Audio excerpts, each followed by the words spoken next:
రైతు ఆత్మహత్యల్లో ఏపీ మూడో స్థానంలో ఉండటానికి ప్రభుత్వ విధానాలే కారణమని ఏపీ బీజేపీ చీఫ్ పురంధేశ్వరి ఆరోపించారు. విజయవాడలో రైతు గర్జన సభలో ఆమె మాట్లాడారు. అన్నదాతను ఆదుకోవడంలో వైసీపీ సర్కార్ పూర్తిగా విఫలమైందన్నారు. ఇవాళ ఆంధ్ర రాష్ట్రంలో రైతులు ఎదుర్కొనేటువంటి పరిస్థితి చూసినట్లయితే ఇందాక సోదరులు చెప్పారు, రైతు ఆత్మహత్యల్లో దేశంలోనే 3వ స్థానంలో ఇవాళ ఆంధ్ర రాష్ట్రం ఉన్నది.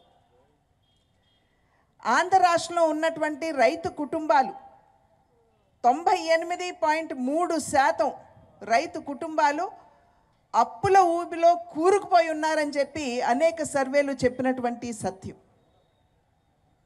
కౌలు రైతుల ఆత్మహత్యలో దేశంలో 2వ స్థానంలో ఆంధ్ర రాష్ట్రం ఉన్నదని చెప్పి సర్వేలు నివేదిస్తున్నటువంటి విషయం.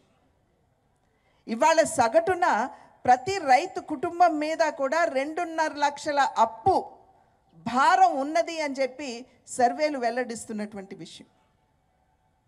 మరి రైతుల్ని ఆదుకోవడానికి పదే పదే మాది రైతు పక్షపాత ప్రభుత్వం అని చెప్పేటువంటి జగన్మోహన్ రెడ్డి గారు ఇవాళ రైతులకి సమాధానం చెప్పవలసినటువంటి అవసరం ఉంది.